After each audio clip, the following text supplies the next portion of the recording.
Hey y'all, this is Shon Gerber. Thank you so much for listening today. But before we get started, I have a question for you. Would you like to finally pass the CISSP and get started building a lucrative and rewarding career in cybersecurity? I can help you over at CISSP Cybertraining.com with the resources and tools you need to pass the CISSP the first time. At CISSP Cybertraining.com, there's a vast array of resources available that will give you the guidance, direction, and training you need to pass the CISSP exam. As soon as you get done with this presentation, head on over to CISSP Cybertraining.com so that I can begin helping you today to meet your CISSP goals and grow your career in cybersecurity. All right, let's get started. Welcome to the Reduce Cyber Risk and CISSP Training Podcast, where we provide you the training and tools you need to pass the CISSP exam the first time. Hi, my name is Shon Gerber, and I'm your host for this action-packed, informative podcast. Join me each week as I provide the information you need to pass the CISSP exam and grow your cybersecurity knowledge. All right, let's get started. Giddy up.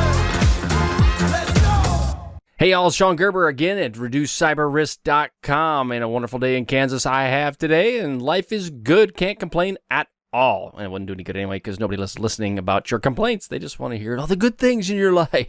Actually, they're not even paying attention. In most cases, people are saying, how you doing? I'm doing good. How about you? I'm good. But in reality, their lives just really stink. So no, but I'm doing good nonetheless. So I hope things are going well for everybody else out there in the world, and things are great here. From a cybersecurity standpoint, you couldn't get any better. It's interesting how the world keeps changing and getting more and more connected, and as a result, there are lots of threats that are affecting cybersecurity. And if you're studying for your CISSP, as you well know, it's actually a great opportunity to get your CISSP. There's so many jobs that are coming open. It's just blows my mind. But in many cases, you have to have a CISSP to even be able to play in this space. So therefore, it's a good thing that you're working on your CISSP and the fact that you are trying to enhance your cybersecurity career. So it's good. Life is good. All right, so let's get into what our plans are for today. Today, we're going to be talking about disaster recovery and business continuity in our CISSP integration. The CISSP training is going to be conducting security control testing. It's all part of Domain 6. And the CISSP exam questions are going to be around CVSS, common vulnerabilities, and then the scanning tools that are associated. So again, those are the CISSP questions. Also, as you continue to listen to the podcast, you'll be hearing I go over domain or exam questions as well on a weekly basis that are just kind of more to brief and to the point. And the whole point of it is they're just kind of a snippet of what I offer on my Udemy courses that you can get yourself. If you want the CISSP training that you can go and study and also use it to augment your CISSP studying, go to udemy.com. You can check those out there and look for Shon, S-H-O. That's S-H-O-N. Yeah, I know my parents are unique, so I couldn't spell, so they made it phonetic. Shon. Yeah, I love it. It's great. Shon Gerber at udemy.com, or you can go to my site at reducecyberrisk.com, CISSP-training, and you can actually have access to the training. You can go, but it'll take you to Udemy where you can purchase that training as well. So it's awesome stuff. I guarantee you it is a great training I've done. There's probably close to, I think it's around 19 hours of training that you can get specifically to help you with the CISSP, each of the different domains that are there. And honestly, it's bargain basement pricing that you will get at Udemy.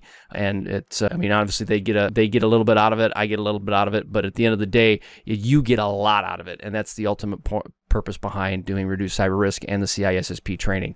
So, all right, that's enough about the plug. But anyway, check it out. All right, let's move on to the training. Okay, in the CISSP integration, we are going to be talking from a reference of InfoSec Institute, and this is off 6.3, collect security processes data, and it's focused around disaster and recovery. So as you well know, working on your CISSP and studying in this space, especially if you're a cybersecurity professional, disaster and recovery is a key part of how you protect your data and ensuring that it is properly protected and available for people. And again, this comes down to the CIA triangle as it relates to availability. Having a disaster and recovery plan is a great first step to having a availability of the data. So testing on a disaster recovery and business continuity plans, they should occur. You should have these, and you should do these and have these in place. And this comes down to you should have security assessments and testing that are set up to determine which disaster recovery or what systems need a disaster recovery plan and which ones need business continuity plans. And so a little bit of background from a disaster recovery point of view, in the event of a disaster, you have to have the ability to bring critical systems back up in a certain period of time. Within a few minutes we typically call this an RPO, which is your recovery point objective, to your recovery time objective, which is part of the disaster piece. And so therefore you need to have that in place. Well, you'll have to do an assessment and understand what does that look like from a standpoint of data recovery.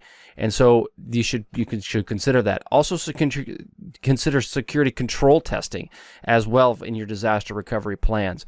Now, from a business continuity standpoint, you need to understand what are certain aspects or certain systems that need business continuity completed.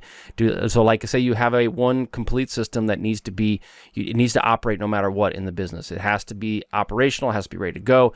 And so that would fall under the business continuity. And that is a individual point system. Disaster recovery is kind of the more larger, broad brush systems that you would deal with. You also need to understand what are the security processes for data collection as it relates to your disaster recovery and business continuity plans. Now, there's factors that reduce your DR plan's effectiveness, and these come into new equipment that you have in place, like new acquisitions. So if you haven't done a really good job of assessing whether these are critical systems or not, or whether they should have a good disaster recovery plan, that can limit your effectiveness of your DR plan. So in effect, basically comes into this. You have a system, and you said you have a DR plan for this system, and it's system A. Well, system B rolls into town, and you get rid of system A. But system A had a DR plan in place. You now have system B. Okay, A's gone, B's here. Well, what ends up happening? Well, a disaster occurs and you go, oh, poo. We didn't have a DR plan set up for system B. And so therefore it's imperative so then the effectiveness is like, I don't know what to do. Do you know what to do? No, I don't know. You know, well, what are we going to do? Those are bad things that run into, especially when things go south. So therefore it's important that any new equipment you bring in, you reevaluate the requirements and the criticality of that equipment. Also, staff changes. When key positions that change, how does this affect your organization?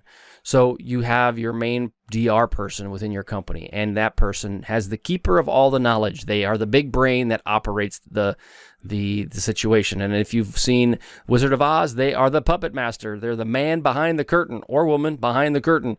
And so therefore, you need to understand, well, is that if that person's gone, now what? What do we do? I don't know. So again, it comes back to the, I don't know. Do you know? I don't know. Yeah, it's kind of not good.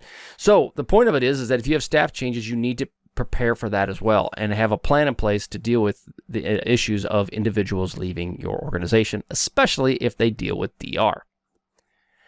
Now, DR plan effectiveness, another thing a factor that reduces your DR plan effectiveness is shifting processing priorities. Data center versus cloud processing. And when I say data center, obviously, and the cloud, they're one and the same. They're synonymous. It's just, is your data center on-prem in your environment that you control, or is it in the cloud and somebody else controls it? Or is it your cloud? Again, these are all different things that you need to consider when you're dealing with DR plan effectiveness. And so often people will migrate things to the cloud, not thinking that, well, by doing that, do I incur some issues with my DR plan? And that kind of sometimes can cause a situation. Application complexity, automation, and SaaS solutions, which is software as a service solutions, do they add complexity? Oh yeah, they do. They do add a lot of complexity. And you need to understand, if you're adding this new system that's in place that automatically pushes stuff to the cloud, does that need to be DR'd? I don't know. Should it have a good solution in place to deal with it? Maybe. Don't know. So those are different aspects you need to consider as you're dealing with application complexity. And then legislation challenges or changes. That happens routinely. And if that happens, how do you deal with it? Recently, there's just been with the Chinese cyber law, they had some requests out for comment, and that was supposed to be done by the end of June, so that has been completed, and now we're waiting on what is the final ruling on some of these things from the Chinese government. Again, legislation changes, even though they are slow to operate in some of these changes, but they have dramatic impact effects when they do make these changes. So changes in laws in all countries could have a dramatic effect on how you do business, especially if you're on a global basis, or if you are in country and you're you're trying to come to the United States, because our data laws may change too as time goes on. Audit preparation, you need to prepare the team to meet any regulatory requirements that you may have. And this includes your ensuring your expectations are set that the team will not enforce the procedures. So you need to make sure that they understand what does it take. If you do not enforce these procedures, how does that affect you? How does it deal with you? What are you going to do about it? And do you have a way to document in the event that someone did not follow these procedures? You need to make sure that people are prepared for it. And this comes down not to the team of your cybersecurity team. It could be just anybody within IT, could be anybody within the business. I've recently been dealing with all of those things and the cyber legislation. I'm working all the way up to our board of our company because of these changes. And they affect not just IT, they affect the entire company. So those are important pieces to consider. Team members need fluency around internal audit, data security, and data processing. They need to understand what are the different aspects around that and how do they manage those things. So they need to understand the vernacular. And again, I talked about in recent podcasts, the main point is understand how to talk to people at a level they can understand what you're saying. So they need fluency on the cyber stuff and then be able to transmit that and translate that into words that the people can use. Outside resources can provide a little or a lot of technical assistance depending upon you if you want that or not. From an audit preparation standpoint, that would be your E&Ys, your Deloittes, and so forth. They can help you with this from a preparation point of view, or they cannot. It just kind of comes down to what you want them to accomplish for you. Okay, that is what the training I had from the InfoSec Institute from Cybersecurity Integration. And that was over disaster recovery, section 6.3. All right, so now we're going to roll into the CISSP training, and that is Objective 6.2, Conduct Security Control Testing, Domain 6. Now, we're going to talk about vulnerability assessments. There's a physical assessment of that doesn't really work. That's not a really good word. What does that word mean? There's physical aspects of an assessment. And these are scanning tools. Penetration tests are big key physical aspects around an assessment. And if you just heard a groaning, it's from my dog. Sorry, my dog's in here and he's not happy that he's actually having to listen to cybersecurity stuff. There's assessment findings and mitigations. So these are all the different things you need to be aware of as you're doing an assessment, a vulnerability assessment, from those tools to the penetration tests and so forth. Now, there's a common set of standards for vulnerabilities, and these can be all over the map as far as the standards for these vulnerabilities, and you just need to be aware of those. Now, some examples around this are your CVEs. Now, the CVE, in this case, the example I have is a CVE 2018-12345. What that is that's a nomenclature they have for the common vulnerabilities exposures. And these are what the governments have come up with, that these are some of the vulnerabilities that are out there, and this is the exposure to that. Now, it talks about a description of the vulnerability. It talks about references and how it got to that exposure, CVE number. These will typically go by the year, 2018, 1, 2, 3, 4, 5, 1, 2, 3, 4, 5, 6, 7, 8, 9, 10, 11, and so on and so forth. And they will then talk about the vulnerability and what are the issues. And you can reference these CVE numbers when you scan for vulnerabilities. And a lot of times a scanner will actually reach out and they utilize the database, the CVE database, to say, well, hey, XYZ vulnerability is tied to CVE 2018-1 or 2, 3, 4, 5. And then it'll kind of talk about that a little bit. There's also a common vulnerability scoring system, and that's another one. So you got CVEs, you got CVSS. This is the principal character of the vulnerability. What is it? And it also ranks it on a scoring of the CVSS is from 0 to 10 being the most secure, most severe. That's when you really got problems. It's the apocalypse. Things are coming down. Asteroids from heaven and plagues, locusts, and all those things is when you hit to range 10. When it's range 0, it's like, why bother even wasting my time? So those are the different CVS numbers that they have, but that's how they rank them. There's also many others as well that kind of talk about this, but your CVE and your CVSS are typically the two that are most used. Now, from a vulnerability scan, there's automatic evaluation of systems, applications, and networks. These automatic evaluations of these systems, you will automatically go out there, it'll look at them. Now, sometimes it needs to have an authenticated scan. And what that means is it may need credentials to actually do a full scan of what it needs to. So it may, as an example, a vulnerability scanner may just do a fingerprint of it. It may only get the operating system name. It may get a version of it. It also may not get the most accurate information if it doesn't have an authenticated scan. So that's something to consider if you're doing these scans within your environment, is does it have to be authenticated to ensure that it's done properly? And typically set for a routine basis. You need to set these up so that they're done on a monthly basis. And in many cases, the scan is only good as the operator. I've seen it where a person will mash the easy button and they'll smash the button, a scanner will work, and they go, okay, here's your report. Well, that's really useless, because sometimes the reports that kick out of these things are like 8 gazillion pages long, and it's not useful. So it's important that you have a good operator who understands the scanning piece of this. And there will need to be some level of interpretation as it relates to the scanning and what's actually occurring within the environment and how does that affect you. So vulnerability scans, again, they're typically done on a routine basis, but you need to make sure that whoever does it is, and I like to say, I like to focus, my company focuses on a thought process around entrepreneurship, and that people need to own their product. And so if you have someone that's doing vulnerability scans for you, if it's an internal resource, they need to own their product and be able to provide you good results. If it's a third party that's doing the scans for you due to regulatory requirements, they need to give you a good product, and they need to be able to talk to it, not just say, here's your report and have a nice day. Checkbox complete. They need to be able to do a good product and give you a good product and do a good job. Now, from a network scan standpoint, there are 4 main types. You have network discovery, network vulnerability, web application, and database vulnerability scans. The network discovery scan, now this is basically a different range of techniques around this, and it's looking for open systems that are open and potentially vulnerable, and ports that go to them. So you could have tons of systems that are out there, but if the ports are all closed and you can't get access to it, that's a good thing. But in many cases, that's not the case. In many cases, when you'll scan a system, you'll find out that there's gobs of ports open, which would allow potential attackers to get into your environment. Many companies typically do not have good knowledge around what are their assets on their environment, and so network discovery scans are important. Now, something to keep in mind with network discovery scans is that if you have older legacy systems, the new network discovery scans that we have today they can be a bit, strong. They can cause issues with environments, is that they're too much, and they can make things tip over because they're just so strong. So there's various scanning options that you need to consider as you're doing it. When you're putting these out there, just know that if you have old legacy systems and you're running a scanner, you could run into issues. So it's better to start small and work your way out. Now there's TCP SYN scanning, TCP Connect scanning, ACK scanning, and then Christmas scanning. And obviously the TCP SYN, you're looking for a SYN, and that will tell you that basically it's alive. If you're trying to do a connection, it'll actually connect to the device, and then an ACK will go and acknowledge that it's even listening on a specific port.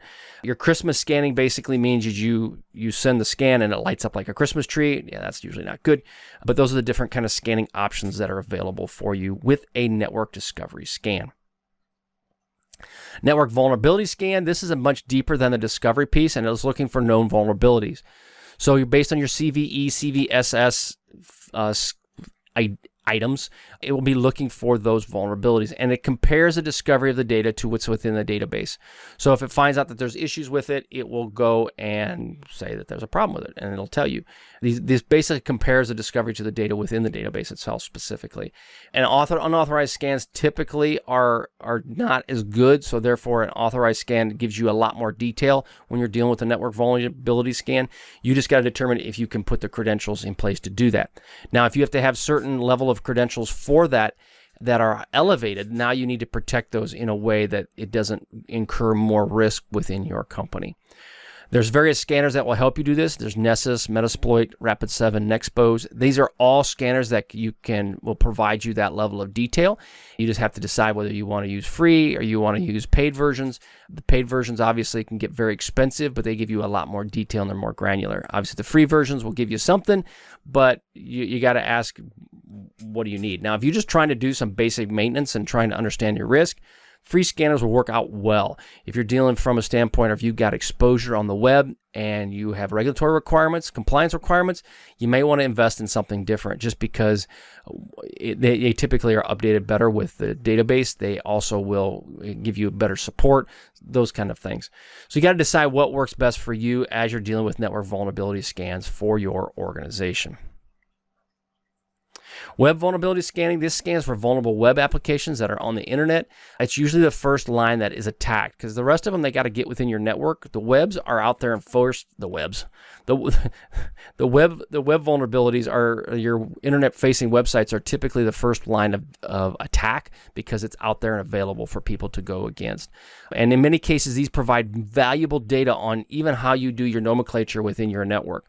So if they can even if they can't leverage an attack against that server, it can give them valuable information of how your network is configured. And so therefore, if that's the case, if they do get inside your network through a phishing attack of some other kind, it can cause issues, right? They got more intelligence about your network. The other thing is that if you get your web server and it gets attacked and they can get access to it, it can cause reputational impact. So you need to develop a process on scanning sites to understand how vulnerable they are. You also need to have a process in place to scan your lab and your production environments from a development standpoint. It's important that you know what your lab environment and your production environment look like from a web point of view. Now, if you have a third party that's doing this for you, so you have a marketing company that's doing your web applications and are doing your front end for your websites, you need to make sure they have a good security program in place, and I would do an assessment of them to make sure they're managing that appropriately. False positives can and do occur. You will get false positives with your scanning engine, so just keep that in mind.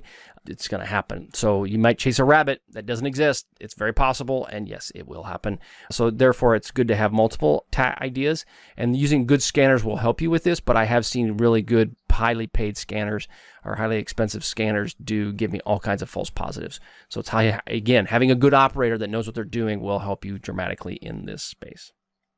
OWASP has a list of scanning tools that are available for you as well that you can utilize for your vulnerability scanning.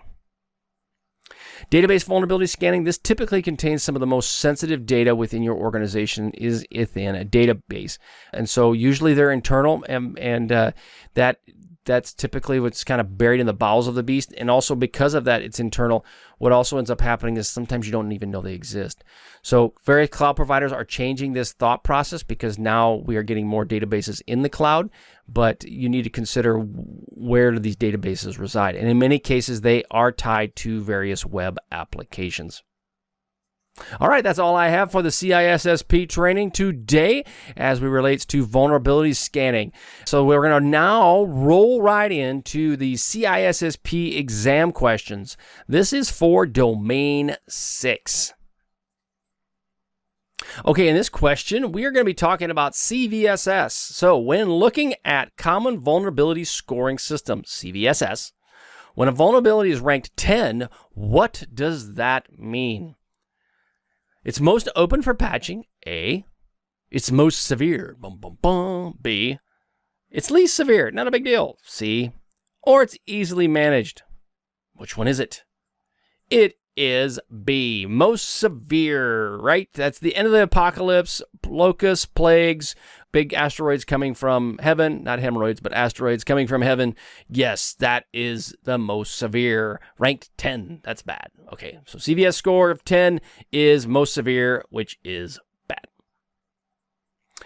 Vulnerabilities. So what tool is commonly used as a scan engine to find vulnerabilities within an environment?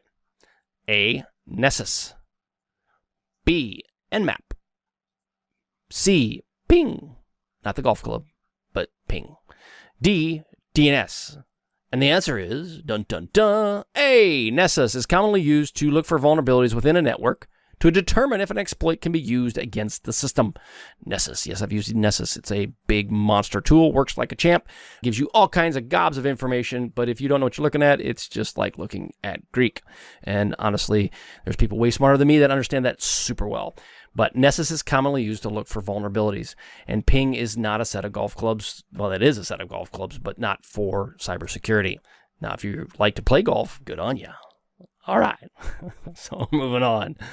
All right, this is the links we had for the CISSP Square Training Study Guide, Quizlet, Disaster Recovery Journal, Person IT Certification, and OWASP. Thanks so much for joining me today on my podcast. If you like what you heard, please leave a review on iTunes, as I would greatly appreciate your feedback. Also, check out my videos that are on YouTube. Just head to my channel, CISSP Cyber Training, and you will find a plethora of content to help you pass the CISSP exam the first time. Lastly, head to CISSPCybertraining.com and look for the free stuff that is only available to our email subscribers. Thanks again for listening. See you.